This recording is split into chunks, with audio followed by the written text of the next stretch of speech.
On today's show, Volkswagen redesigns its corporate structure, Porsche destroys the competition at Le Mans, and what it took to get the Camaro's chief engineer to accept a four-cylinder engine. All that and more coming right up on Autoline Daily.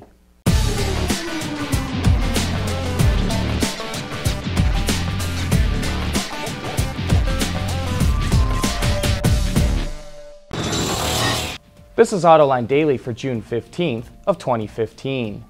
Volkswagen chairman Ferdinand Piëch is barely out the door, and the company is already embarking on a major restructuring. Reuters reports that Volkswagen will be broken into 4 separate holding groups. The Volkswagen brand, Seat and Skoda will form one group, Audi, Lamborghini, and Ducati will be the second, Porsche, Bentley, and Bugatti will be the third, and then all the trucks, Scania, MAN, and VW Commercial will form the fourth. Under Piëch, all the brands had far more autonomy to make their own decisions and compete against each other. VW says the new structure will allow for faster decision making. We think there will be more changes to come now that Piëch is gone, like getting rid of the VW Phaeton, which the former chairman really liked, but which turned out to be a complete sales dud. Well, Porsche triumphed in dramatic fashion at the 24 Hours of Le Mans over the weekend. Its 919 hybrid race cars finished 1-2, handily beating Audi, which finished in 3rd place and 4th place, several laps behind. The nearest Toyota was in 6th place. Nissan had entered 3 of its GT-R LM cars, and though one of them was still running at the end, it was so far behind, it was not even classified as finishing. But Nissan did dominate the LMP2 category. Corvette Racing racked up another win in the hard-fought GTE Pro category. A Ferrari 458 Italia took the win in GTE AM. If you hadn't seen those Porsche 919 hybrids, they're absolutely astounding. The sound they make and the way they accelerate is unlike anything you've ever witnessed in a race car. We'll be back with more right after this. Autoline Daily is brought to you by Borg Warner, Feel Good About Driving, Bridgestone Tires, Your Journey, Our Passion, Dow Automotive Systems, Breakthrough Technologies for Lightweight Vehicles, and by Hyundai. Learn more at Hyundai.com. Mitsubishi has seen a bit of a resurgence in the US, but even so, the automaker could consider closing its one and only assembly plant in the United States. A decision will come later this year. The only vehicle made at the plant is the Outlander Sport, and it will only make about 60,000 of them, well below the plant's capacity of 240,000 vehicles. Amazingly, almost half of all the Outlander Sports made at the plant are exported to Russia. And that market is crumbling right in front of our eyes. The Sport is also made in 4 other plants around the world, and Mitsubishi does not need that much capacity. The real wonder is how that plant in the US has stayed open this long.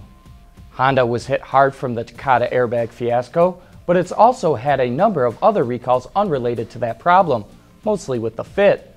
Bloomberg says that's why the company decided to push out its CEO Takanobu Ito and replace him with Takahiro Hachigo. Analysts believe the company needs a big shakeup, but even with the new CEO, they don't expect to see any significant changes. Measuring speed and lap times are highly critical to any serious race car driver, but biometric data can be just as useful. So in partnership with a company called Sensoria, Renault has introduced a smart t-shirt with an integrated heart rate module that links to an app via Bluetooth. A race car driver typically has an elevated heart rate for extended periods, so real-time feedback on cardio and aerobic fitness are a real plus.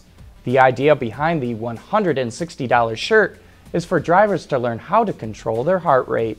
And coming up next, what it took to convince the chief engineer of the new Chevy Camaro to add a 4-cylinder turbo to the muscle cars lineup.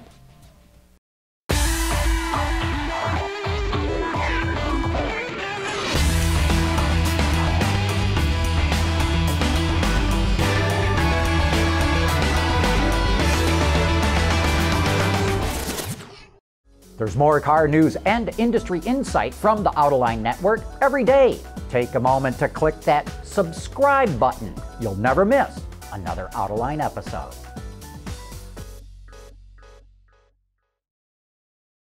The 2016 Chevy Camaro comes standard with a 2-liter 4-cylinder turbo engine, helping to make it the most fuel-efficient Camaro ever. But Al Oppenheiser, the chief engineer of the car, told us on the most recent Autoline After Hours that it took some convincing before he embraced the new engine. A couple years back, I got called in the office by my boss, and he closed the door and he introduced me to some powertrain folks. And I said, well, I know all the powertrain guys. I listed off all the V8 chiefs and the V6 chiefs, and I said, wait a minute, you're the 4-cylinder guys. And they says, you know, it's time to pour you some Kool-Aid. So you fast forward to last fall, we were over in Germany doing some testing at the Nürburgring and the Autobahn and some of the great German country roads. And it was an overcast day. We weren't using the track, so I filled up the 4-cylinder engine and went out and tested on the Autobahn. I ran a full tank of fuel, and I came back and got out of the car and I said, this thing's a rock star. It really is. And I think that the people that have grown up with 4-cylinder engines completely accept them. They're going to be there, but I think it's going to grow a new acceptance of turbocharged 4-cylinders in this segment. If you want to learn more about the development of the new Camaro, make sure you check out that episode on our website or on our YouTube channel. And don't forget that our guest on Autoline After Hours this Thursday is Craig Metros, the exterior designer of the Ford GT. So here's your chance to learn a lot more about the car that the Ford Motor Company will be racing at next year's 24 Hours of Le Mans. That wraps up today's show. Thanks for watching. Please join us again tomorrow.